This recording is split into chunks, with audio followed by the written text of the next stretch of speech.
मेरे प्यारे भाइयों और बहनों, अस्सलामु अलैकुम वरहमतुल्लाहि वबरकatuhu। सारी तारीफ़ अल्लाह के लिए है जो हमारे दिलों की बात जानता है, जो पूरी बुद्धि से देता और लेता है। हम अपने प्यारे पैगंबर मोहम्मद सल्लल्लाहु अलैहि वसल्लम पर शांति और आशीर्वाद भेजते हैं, जिन्होंने हमें हमारे रब के नाम सिखाए। हमारे तीसरे एपिसोड में हमने अल्लाह के 10 खूबसूरत नामों पर विचार किया, अल बासित से अल लतीफ़ तक, जिन्होंने हमें दिखाया कि कैसे अल्लाह बेजोड़ कोमलता और बुद्धिमत्ता के साथ अपनी सृष्टि को देता है, सम्मान देता है, सुनता है और उसके साथ व्यवहार करता है। आज हम अल खबीर से अल हसीब तक अगले 10 नामों के साथ अपनी यात्रा में आगे बढ़ते हैं। जैसे जैसे हम अल्लाह के नामों के बारे में सीखते हैं, याद रखें, जितना ज़्यादा हम अपने रब के बारे में जानेंगे, उतना ही ज़्यादा हमारा प्यार, डर और भरोसा उनके प्रति बढ़ेगा। आइए शुरू करें। 30 अल खबीर सरवज्य। हम अल खबीर सरवज्य से शुरुआत करते हैं। यह नाम अल्लाह के सभी चीज़ों, चाहे वे प्रत्यक्ष हों या अप्रत्यक्ष, के बारे में संपूर्ण और परिपूर्ण ज्ञान को समाहित करता है। मानव ज्ञान के विपरीत, जो सीमित और अक्सर अधूरा होता है, अल्लाह की जागरूकता हर रहस्य, हर विचार और हर वास्तविकता को भेदती है। कुरान हमें सूरह अल अनाम आयत 99 में बताता है, और वही है जो आकाश से वर्षा बरसाता है और हम उसके द्वारा हर प्रकार की वनस्पति उगाते हैं, और अल्लाह तुम्हारे कर्मों से भली भांति परिचित है। अल खबीर का अर्थ है कि अल्लाह के ज्ञान से कुछ भी नहीं बच सकता, न हमारे दिलों की फुसफुसाहट, न हमारे द्वारा छिपाए गए संघर्ष, न हमारे द्वारा अकेले में बहाए गए आंसू। यह जागरूकता केवल न्याय की नहीं, बल्कि पूर्ण समझ की है, जो उसकी दया और मार्गदर्शन से पहले होती है। जब हम अल खबीर को याद करते हैं, तो हमें जवाबदेही और सुकून दोनों मिलता है। हमें एहसास होता है कि हमारे सच्चे प्रयास, भले ही दूसरों को दिखाई न दें, अल्लाह को पूरी तरह से मालूम है। हमारे गुप्त दान, हमारी निजी प्रार्थनाएं, हमारे छिपे हुए संघर्ष, ये सब सर्वज्ञ परमेश्वर द्वारा देखे जाते हैं। 25 अल हलीम सहनशील। अल हलीम अल्लाह के असीम धैर्य और अपनी सृष्टि के प्रति उसकी कोमलता को प्रकट करता है। हमारी निरंतर कमियों और गलतियों के बावजूद अल्लाह दंड देने में जल्दबाजी नहीं करता, बल्कि पश्चाताप और वापसी के लिए लगातार अवसर प्रदान करता है। पैगंबर मोहम्मद सल्लल्लाहु अलैहि वसल्लम ने कहा, अल्लाह का धैर्य अपने सेवक के प्रति एक माँ अपने बच्चे के धैर्य से कहीं अधिक है। यह ईश्वरीय धैर्य कमज़ोरी नहीं, बल्कि शक्ति है, दया दिखाने की शक्ति। जब केवल न्याय ही पर्याप्त हो। विचार करें कि हमने कितनी बार गलतियां की हैं, फिर भी हम हर सुबह नई दया, सांस लेने के लिए, ताज़ी हवा और बेहतर करने के एक और अवसर के साथ झांकते हैं। अल हलीम हमें सिखाता है कि हमारी मानवीय कमज़ोरियों के प्रति अल्लाह की प्रतिक्रिया तत्काल प्रतिशोध नहीं, बल्कि धार्मिकता की ओर धैर्यपूर्वक मार्गदर्शन है। यह नाम हमें अपने जीवन में धैर्य धारण करने के लिए कहता है। दूसरों की गलतियों के प्रति धैर्य रखना, कठोरता का जवाब कोमलता से देना, और यह याद रखना कि हर कोई उसी धैर्य का हकदार है जिसकी हम अपने सृष्टिकर्ता से आशा करते हैं।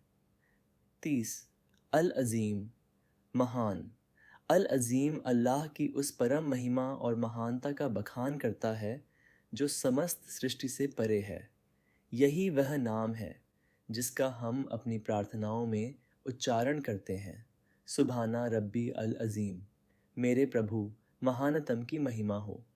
अल्लाह की महिमा मानवीय समझ से परे है।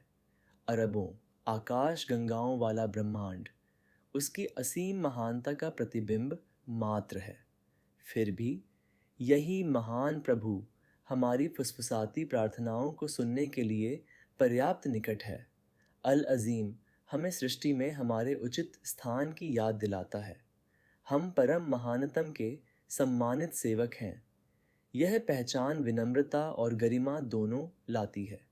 विनम्रता इसलिए क्योंकि हम अल अज़ीम के समक्ष अपनी तुच्छता को स्वीकार करते हैं, और गरिमा इसलिए क्योंकि उस महानतम ने हमारी देखभाल करने, हमारा मार्गदर्शन करने और हमें अपनी दया में आमंत्रित करने का चुनाव किया है।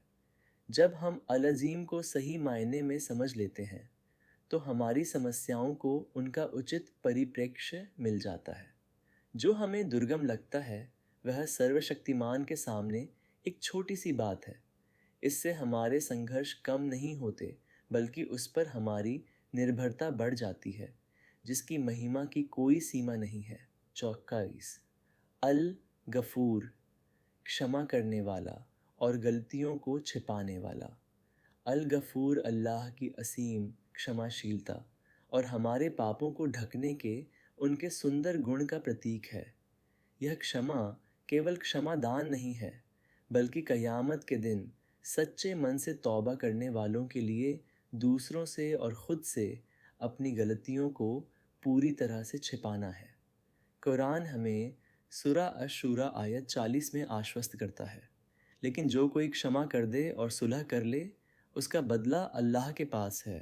निस्संदेह अल्लाह अत्याचारियों से प्रेम नहीं करता, बल्कि अल्लाह अत्यंत क्षमाशील दयावान है। अल गफूर हमें सिखाता है कि अगर हम सच्चे मन से तौबा करके अल्लाह की ओर मुड़ें तो कोई भी पाप अल्लाह की क्षमा से बड़ा नहीं है। इस नाम का जिक्र पूरे कुरान में मिलता है, जिसे अक्सर अर रहीम दयावान के साथ जोड़ा जाता है, जो हमें दिखाता है कि अल्लाह का हमारे प्रति स्वाभाविक स्वभाव क्षमा और दया का है। अल गफूर की खूबसूरती यह है कि अल्लाह न केवल हमारे पापों को क्षमा करता है, बल्कि उन्हें छुपाता भी है। वह हमारी निजी कमियों को दूसरों के सामने उजागर नहीं करता। यह ईश्वरीय विवेक हमें भी दूसरों की गरिमा की रक्षा करने और उनकी कमियों को अनावश्यक रूप से उजागर करने से बचने के लिए प्रेरित करता है। 33 अश-शकूर, कृतज्ञता का प्रतिफल देने वाला। अश-शकूर हमारे कृतज्ञता के छोटे छोटे कार्यों और अच्छे कर्मों के लिए भी अल्लाह की उदार प्रशंसा को प्रकट करता है। हालांकि हम छोटी मोटी दयालुताओं को नज़रअंदाज कर सकते हैं, अल्लाह हर सच्चे प्रयास को स्वीकार करता है और पुरस्कृत करता है, चाहे वह कितना भी छोटा क्यों न लगे। यह नाम हमें सिखाता है कि हमारी कृतज्ञता के प्रति अल्लाह की प्रतिक्रिया हमारी अपेक्षा से कहीं अधिक होती है। जब हम अल्लाह के आशीर्वादों के लिए उसका धन्यवाद करते हैं तो वह उन्हें बढ़ा देता है। जब हम अच्छे कर्म करते हैं तो वह उनके प्रतिफल को कई गुना बढ़ा देता है। कुरान हमें सूरह इब्राहीम आयत 70 में बताता है, अगर तुम शुक्रगुजार हो तो मैं तुम्हारे एहसानों में इजाफा ज़रूर करूँगा। अश-शकुर हमें दिखाता है कि अल्लाह हमारी इबादत के लिए हमसे ज़्यादा शुक्रगुजार है जितना हम उसकी नेमतों के लिए हैं। यह ईश्वरीय कद्र हमें निरंतर प्रयास करने के लिए प्रेरित करती है, यह जानते हुए कि नेकी की ओर उठाया गया हर कदम कृतज्ञता के प्रतिफलदाता द्वारा देखा, सराहा और पुरस्कृत किया जाता है। यह नाम हमारे दिलों में गहरी कृतज्ञता पैदा करता है और हमें दूसरों के प्रयासों की, चाहे वे कितने भी छोटे क्यों न हों, कद्र करने के लिए प्रोत्साहित करता है। ठीक उसी तरह जैसे अल्लाह हमारे प्रयासों की कद्र करता है। 36 अल अली, सर्वोच्च। अल अली हर दृष्टि से, शक्ति में, ज्ञान में, दया में, न्याय में और पूर्णता में समस्त सृष्टि पर अल्लाह की सर्वोच्चता की घोषणा करते हैं। यह केवल भौतिक उत्थान नहीं है, बल्कि आध्यात्मिक, नैतिक और सत्तात्मक सर्वोच्चता है। किसी भी चीज़ और किसी भी व्यक्ति की तुलना अल अली से नहीं की जा सकती। समस्त सम्मान, समस्त अधिकार और समस्त उत्कृष्टता का स्रोत उन्हीं में है। कुरान सूरह अन-नहल आयत 60 में कहता है, और सर्वोच्च गुण अल्लाह के लिए है और वह अत्यंत प्रभुत्वशाली, अत्यंत बुद्धिमान है। जब हम अल अली का आह्वान करते हैं तो हम स्वीकार करते हैं कि इस दुनिया में हम चाहे कितनी भी ऊंचाई तक पहुंच जाएं, अल्लाह उससे कहीं अधिक ऊंचा है। यह मान्यता हमें विनम्रता में स्थिर रखती है और साथ ही हमें सर्वोच्च के निकट पहुंचने के लिए अपनी आध्यात्मिक स्थिति को ऊंचा उठाने के लिए प्रेरित करती है। अल अली हमें अपनी आकांक्षाओं को सांसारिक चिंताओं से ऊपर उठाकर उन शाश्वत मूल्यों की ओर ले जाने की शिक्षा देते हैं जो ईश्वरीय गुणों को प्रतिबिंबित करते हैं। यह हमें याद दिलाता है कि सच्ची उन्नति भौतिक संचय से नहीं बल्कि आध्यात्मिक शुद्धि और अल्लाह की निकटता से आती है। 87 अल कबीर महानतम। अल कबीर अल्लाह की पूर्ण महानता पर जोर देते हैं जो सभी प्रकार की पूर्णता और उत्कृष्टता को समाहित करती है। जहाँ अल अज़ीम भव्यता पर और अल अली उच्चता पर केंद्रित है, वहीं अल कबीर संपूर्ण और समग्र महानता को समाहित करते हैं। अपनी प्रार्थनाओं में हम अल्लाहु अकबर कहते हैं। अल्लाह महान है। किससे महान? हर चीज़ से महान। हमारे डर, हमारी समस्याओं, हमारी सीमित समझ, हमारी अस्थायी चिंताओं से महान। अल कबीर हमें याद दिलाते हैं कि अस्तित्व में कोई भी चीज़ अल्लाह की महानता की बराबरी नहीं कर सकती। यह महानता दूर या डरावनी नहीं है बल्कि आश्वस्त करने वाली है। जब हम ऐसी चुनौतियों का सामना करते हैं जो भारी लगती हैं तो हम अल कबीर को याद करते हैं, वह जिनकी महानता सभी कठिनाइयों से बढ़कर है। जब हम खुद को छोटा और महत्वहीन महसूस करते हैं तो हम याद करते हैं कि महानतम ने हमें प्यार करने, हमारा मार्गदर्शन करने और हमारी ज़रूरतों का ध्यान रखने का चुनाव किया है। अल कबीर हमें अपनी तात्कालिक परिस्थितियों से परे सोचने और अपने रचयिता की महानता पर भरोसा रखने के लिए कहते हैं जो सभी मामलों को अपने पूर्ण नियंत्रण में रखते हैं। 30 अल हाफिज संरक्षक। अल हाफिज अल्लाह को संरक्षक के रूप में प्रकट करता है जो समस्त सृष्टि का पालन और सुरक्षा करता है। उसके संरक्षण के बिना कुछ भी अस्तित्व में नहीं है और न ही अस्तित्व में रहेगा। वह प्रकृति के नियमों की रक्षा करता है, निर्दोषों की रक्षा करता है और समय के साथ अपने दिव्य संदेश को सुरक्षित रखता है। कुरान हमें सूरा अल हिज्र आयत 9 में बताता है, वास्तव में हम ही हैं जिन्होंने कुरान उतारा है और वास्तव में हम ही इसके संरक्षक होंगे। यह दिव्य संरक्षण सृष्टि के सभी पहलुओं तक फैला हुआ है, ग्रहों की कक्षा से लेकर हमारे दिलों की धड़कन तक। अल हाफिज हमें गहन सुरक्षा प्रदान करता है। हम इस दुनिया में अकेले नहीं हैं, केवल यादृच्छिक शक्तियों और दुर्घटनाओं के अधीन, बल्कि हम संरक्षक की निरंतर देखभाल में हैं जो पूर्ण ज्ञान और असीमित शक्ति के साथ हमारी देखभाल करते हैं। यह नाम हमें उचित सावधानियां बरतते हुए अल्लाह की सुरक्षा पर भरोसा करने के लिए प्रोत्साहित करता है। यह हमें याद दिलाता है कि हमारी अंतिम सुरक्षा केवल हमारे अपने प्रयासों में नहीं बल्कि अल हाफिज़ के संरक्षण में निहित है। 39 अल मुकीत पोषणकर्ता। अल मुकीत अल्लाह को पोषणकर्ता के रूप में दर्शाता है जो समस्त सृष्टि को पोषण प्रदान करता है और उसकी शक्ति को बनाए रखता है। यह पोषण भौतिक और आध्यात्मिक दोनों है। अल्लाह न केवल हमारे शरीर के लिए भोजन प्रदान करता है बल्कि हमारी आत्माओं के लिए मार्गदर्शन भी प्रदान करता है। भोजन का हर निवाला, हवा का हर झोंका, शक्ति का हर क्षण अल मुकीत से आता है। भौतिक पोषण के अलावा वह विश्वास, आशा और उद्देश्य का आध्यात्मिक पोषण प्रदान करता है जो हमारी आत्माओं को जीवित और फलता फूलता रखता है। अल मुकीत की खूबसूरती यह है कि यह पोषण हमें बिना किसी आनुपातिक अर्थ में अर्जित किए मिलता है। एक नवजात शिशु को पोषण तब भी मिल जाता है जब वह मांग भी नहीं पाता। इसी प्रकार अल्लाह का आध्यात्मिक पोषण हम तक तब भी पहुंचता है जब हमें इसकी आवश्यकता का एहसास भी नहीं होता। यह नाम अल्लाह के प्रावधान में गहरा विश्वास पैदा करता है और हमें दूसरों के पोषण का माध्यम बनने के लिए प्रेरित करता है। ईश्वरीय उदारता के प्रतिबिंब के रूप में अपने संसाधनों, ज्ञान और भावनात्मक समर्थन को साझा करना। 40। अल हसीब, लेखा जोखा रखने वाला। हम अल हसीब के साथ समाप्त करते हैं। वह लेखा जोखा रखने वाला जो सभी कर्मों का पूर्ण लेखा जोखा रखता है और पूर्ण न्याय के साथ सभी हिसाब किताब चुकाएगा। यह नाम हमें याद दिलाता है कि अल्लाह की नज़र में कुछ भी अनदेखा या बेहिसाब नहीं रहता। कुरान सूरह अन-निसा आयत 6 में कहता है, लेकिन अल्लाह ही लेखा जोखा रखने के लिए पर्याप्त है। अल हसीब यह सुनिश्चित करता है कि अंततः पूर्ण न्याय की जीत होगी। हर अच्छे कर्म का फल मिलेगा, हर अन्याय का समाधान होगा और हर हिसाब किताब का निष्पक्ष रूप से निपटारा किया जाएगा। यह ईश्वरीय लेखा जोखा निराशा का नहीं बल्कि आशा का कारण है। इसका अर्थ है कि हमारे सच्चे प्रयास भले ही दूसरों द्वारा पहचाने न गए हों, अल हसीब द्वारा दर्ज किए जाते हैं। इसका अर्थ है कि जो लोग हमारे साथ अन्याय करते हैं वे अपने कर्मों का उत्तर देंगे और हम अपने कर्मों का उत्तर देंगे।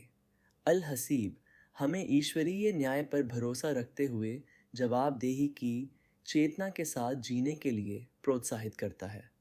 यह हमें दूसरों के साथ अपने हिसाब किताब में ईमानदार रहने और अपनी कमियों के लिए अल्लाह से क्षमा मांगने की याद दिलाता है। इन नामों के व्यावहारिक दैनिक अनुप्रयोग आज के एपिसोड के समापन पर आइए विचार करें कि ये सुंदर नाम हमारे दैनिक जीवन को कैसे बदल सकते हैं। 1. प्रातःकालीन चिंतन। हर दिन की शुरुआत अल खबीर को याद करके करें।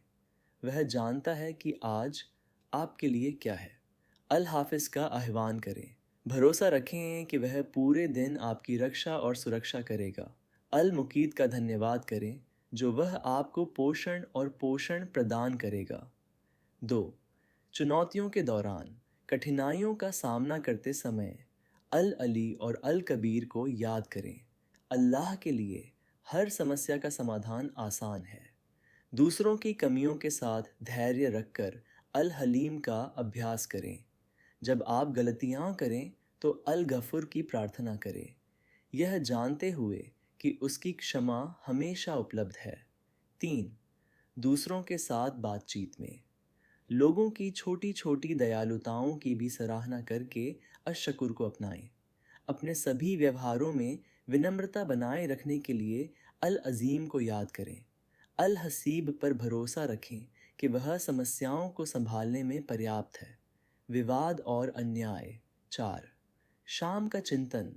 अल खबीर के नज़रिए से अपने दिन की समीक्षा करें। वह आपके सभी कार्यों से अवगत थे। आपके अच्छे कर्मों को स्वीकार करने और आपके पुरस्कारों को बढ़ाने के लिए अशकुर का धन्यवाद करें।